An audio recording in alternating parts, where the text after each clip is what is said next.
Late Night Health continues. I'm Mark Alyn. Along with the insane Daryl Wayne, we're spending some time with our new friend, Heather Askinosie.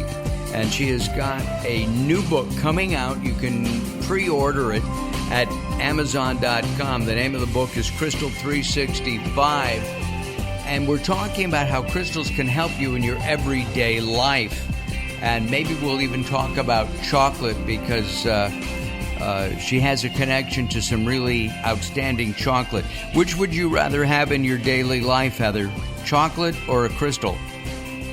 Well, you know what? I'm going to say both. That's too hard for me. Crystals obviously are my number one love, but chocolate is, don't we all, isn't that the food of the gods? You know, it's absolutely. Crystals don't go down so easy. No, they're harder to swallow, aren't they? They are. Right. But you can hold them while you're swallowing chocolate. I love it. That sounds good. My wife would agree with you, by the way. A day without chocolate. Her already. I'm sorry? I said I love your wife already. Yes. Anybody who loves chocolate is terrific.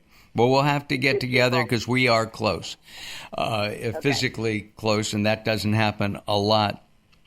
In looking at the book, and this is a little off health, but we'll talk about financial health. One of the crystals you recommend for wealth and to do an intention, I am a money magnet, is pyrite. And isn't pyrite, in quote, fool's gold? Well, yeah, I mean, that's a name that is, because it looks like gold, but it's not. So they call it fool's gold. And once again, my belief system is if you have, there are people like, hey, I got my crystal and it hasn't worked. I'm not wealthy yet. You've had it for 2 days. No, the crystal's not going to make you wealthy, although that would be fabulous if it did, right? Yes. Wouldn't it be great if it was that easy? I wish it was.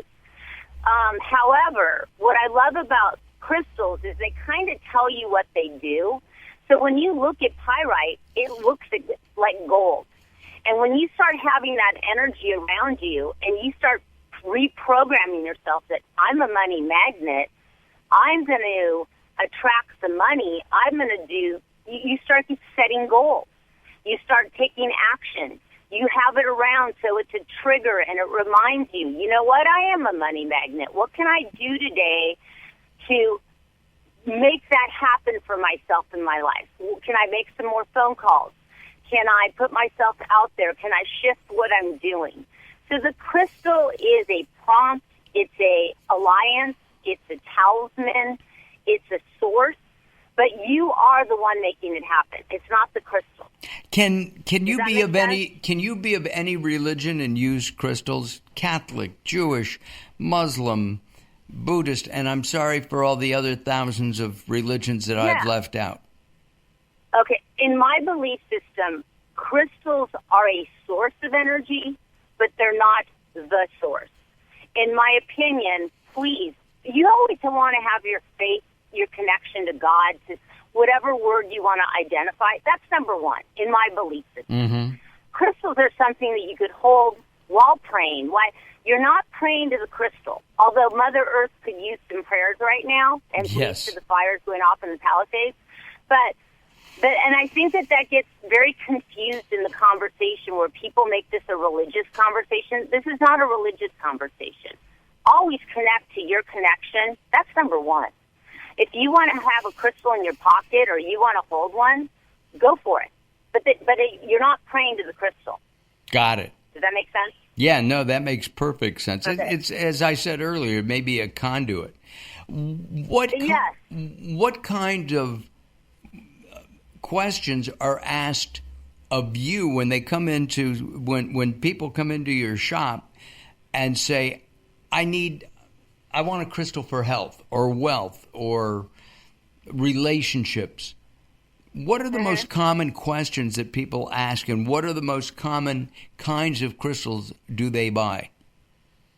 Okay, so it's interesting because it depends on what's going on with the world.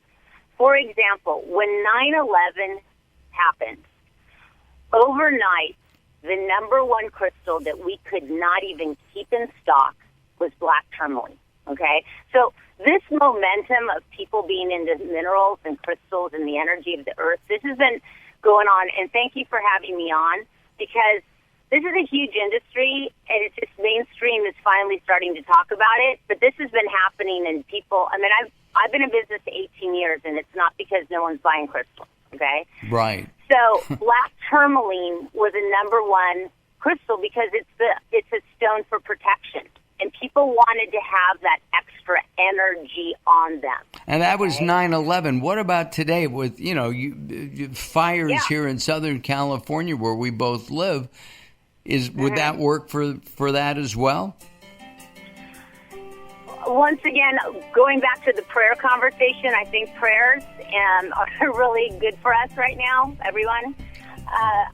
One of the stones that's very popular right now is a stone called shungite.